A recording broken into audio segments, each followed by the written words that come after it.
today I want to talk about very simple use cases, and then to raise just some proposals for the ontology community about what end users wanted from my experience working for the NCPI project and the FDA's GSRS, and then present you one example that we worked on to harmonize ontologies that could be a solution.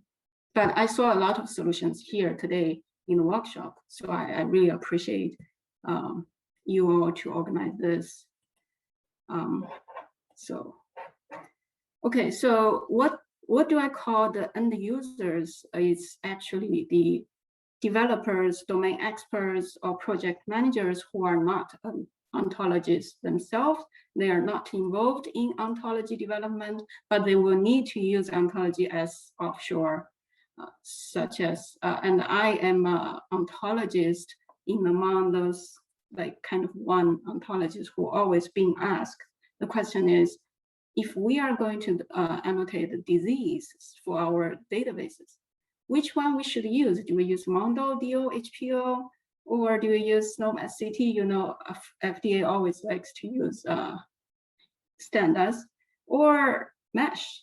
And then other things like, do we use PubChem, EBI, OB, or BAO? So this is actually the theme of our workshop. We hope that we can get the communities to try to solve the problems.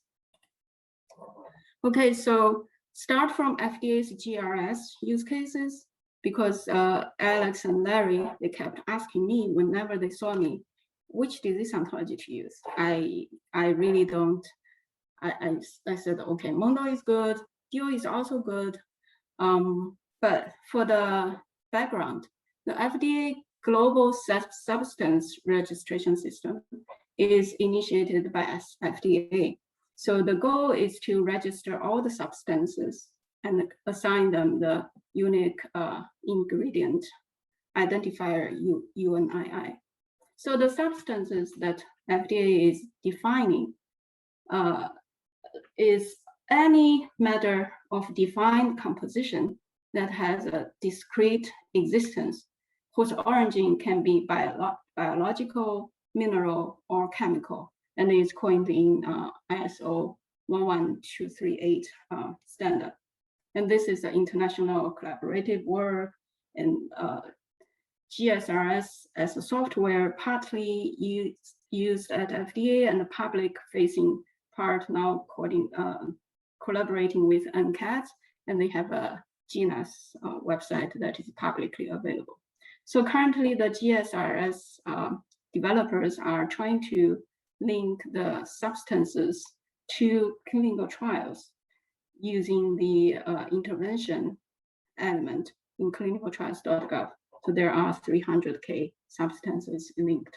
But the problem, so the GSRS, this is the interface, they can search by structure, by sequence, and then any other advanced search.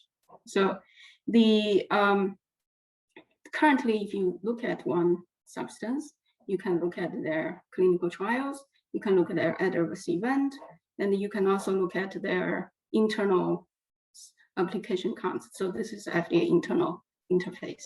So the problem that the developer brought to me is that if they want to search conditions, they come up with all these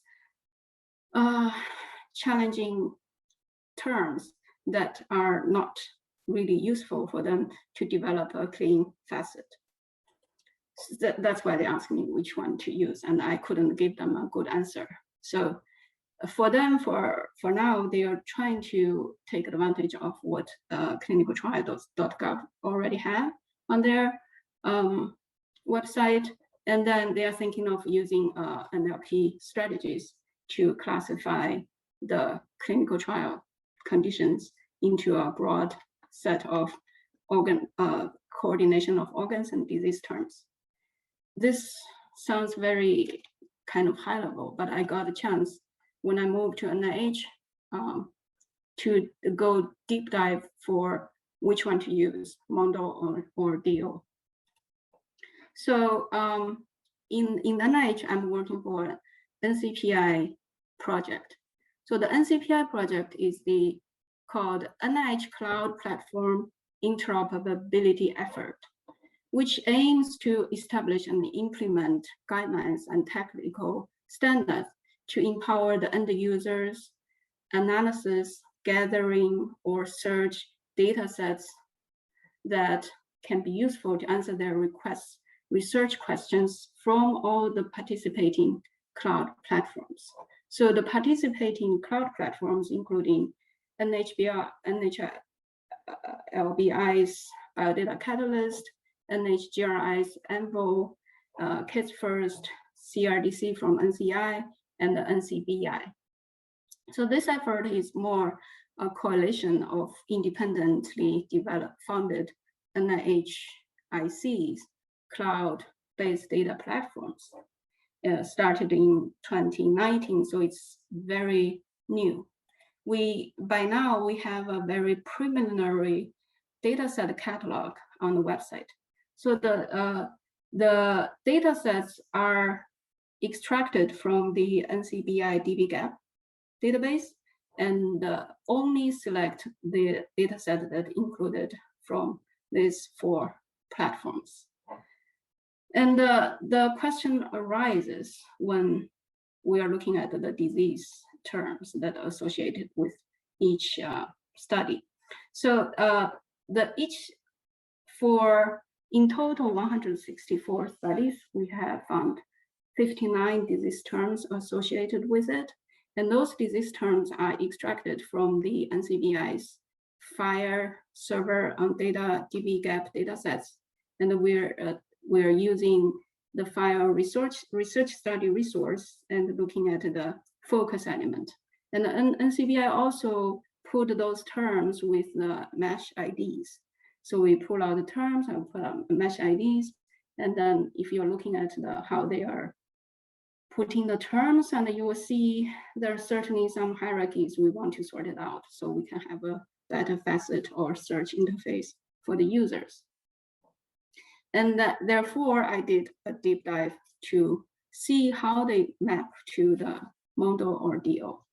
So I only look for exact match or equivalent match because that is enough for my requirement. So since there is a mesh ID available, I started to looking at the DO because DO has a DO mesh mapping file. I thank you, Lin, for that. She provided. And I map mesh to DO. If I don't find them, I continue looking at names from DO. If I find the DO ID, then I include it there. And then if I don't find them, if I don't find those, even by name search, I go to look at MONDO. So since MONDO and the DO, they have the mappings, if I found something that is already assigned, have a DO ID assigned it, I can find the MONDO ID. So if I don't find anything, either from MONDO or DO, I then look at HPO or NCIT. So here is the result. Out of 59 disease names, I found 73% that map to DO IDs. And then there's 78% mapped to MONDO ID. And there's MONDO mappings including all 43 DO IDs. There's 2 terms only can be found in HPO. And I think I asked Lin to add some terms from here. And there is only 1 term that cannot be found, neither DO or MONDO or HPO. That is this I can only find from NCIT. I think I asked Lin to add this term as well. So there are still 17% of the terms that are quite an amount of the whole 59 terms does not map to the disease. They are the terms that actually are not diseases. It's just because the nature of the study, they do not really assign any disease names there. So that is a question for us. We cannot use one or a set of ontologies for this task. So eventually, the decision for this dataset catalog is that we were remaining to use those match terms, and we plan to use match hierarchies. Because some disease terms cannot be covered by the candidate ontologies, because the ontologies are for diseases only. So, but if we're looking at the MASH hierarchy, MASH has multiple hierarchies, so that make us another step. We need to choose what hierarchy to display. And then since our terms actually is broader than the disease, so on the website, we will just display disease/focus as it is shown in the dbGaP database. So from these two examples, I learned from the end user's perspective, what does the end user will need. I think they will need one single system encompass the MONDO, DO, HPO mesh, and also NCIT if possible. And those terms better also map to other standard systems, such as OMOP vocabulary, SNOMED CT, MEDRA, and etc.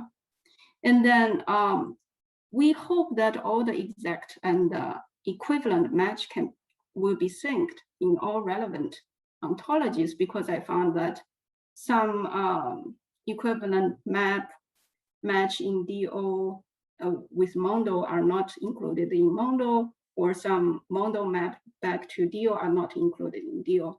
Of course, this requires some coordination, or because they have different stage of updating. I did discuss with Lisa and Lin for those issues. Others is already being addressed from this workshop. Like we need a weighted match for us to choose what to set up a cutoff to use, what kind of match we want to use in our system.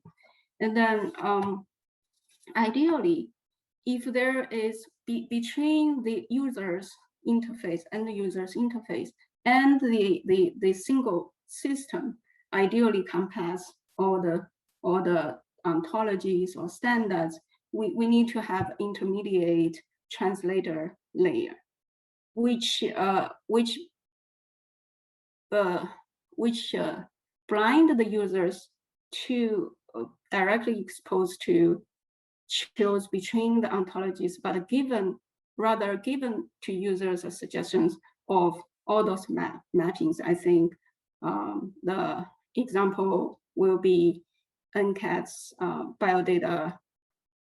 biomedical data translator project that they are doing, and also some examples you can think it's maybe OMOP's vocabulary service. So another important need that is not met for the users is the channels to feedback to ontology developers. And more importantly, I think end users have to know, because mostly end users doesn't know that they can providing feedback to the ontology community and submit new terms.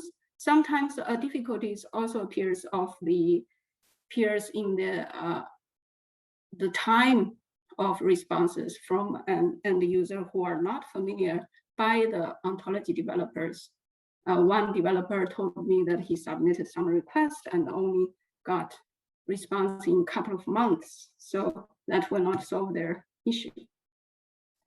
Okay, I want to mention another effort that I'm trying to do, because I think a lot of issues with multiple similar ontologies, it's sometimes when people started developing ontologies, they are not coordinated with others. So one example is COVID-19 ontology.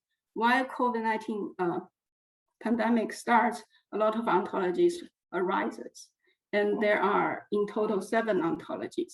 So we had a workshop on COVID-19 ontologies, and we started this harmonization effort. So with this effort, actually the 4 ontologies now are becoming one, and the CODO, who is developed in India, covers more, including the epidemiological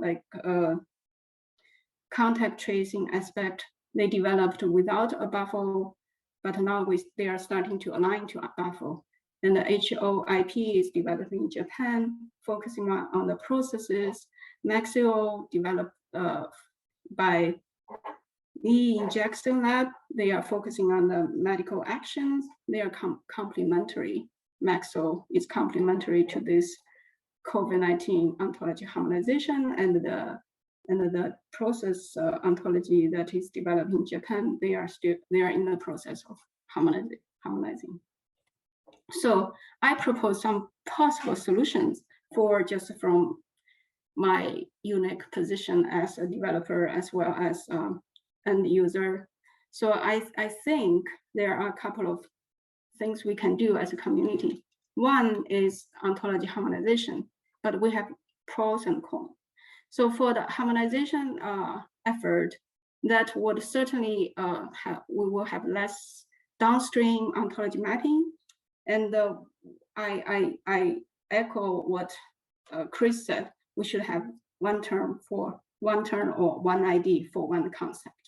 But the cons for this is it is time consuming and it requires really higher coordinating of all the ontology developers, and sometimes maybe not really realistic. So another effort that we are currently addressing in this workshop is ontology mappings. However, what are the standardized metrics to evaluate those mappings remains a question. I mean, as an ontology community, we should come up with those metrics and standardize to use as a one face-to-facing users request. And then we also need tool support. And this tool really need to enhance end users and developers interactions. So that is, I saw there has this aspect from Ontolo Bridge. And then for users, the ontologies need to have a unified interface to interact with end users, building a business service model to respond to end users' request. Some ontologists are really good at responding to end users. Some are really not good. And then there are needs for educational material so that you can lower the entrance bar for the end users to take ontology offshore. That is all from me, and I thank you very much. Thank you. That was an excellent talk. There's a few questions in chat. We don't have time, I think, to get all of them, but the first is from Samantha. Is there currently a working group that would focus on MONDO, disease ontology, and such synergization? And are members from each of these ontologies interested? Well, this is a question for the community, right? I, as a user, I propose this need to your community. And I really hope MONDO, DO, HPO, MESH, at least from these four, will work together to provide this kind of one single resource for the users. And then you provide a single interface to interact with users. And then I have a question from Nader real quick. When it comes to choose terms for mesh, how do you choose a word which appears in different hierarchies? Oh, okay. We haven't decided that yet. That's why we wanted to use the ontologies. And then maybe Neda is asking how I put the mesh terms assign mesh terms with my data sets. That is because when people submit their information to the dbGaP, they put their own terms there. And then what dbGaP did is to map the user's terms to mesh. So I don't get to choose.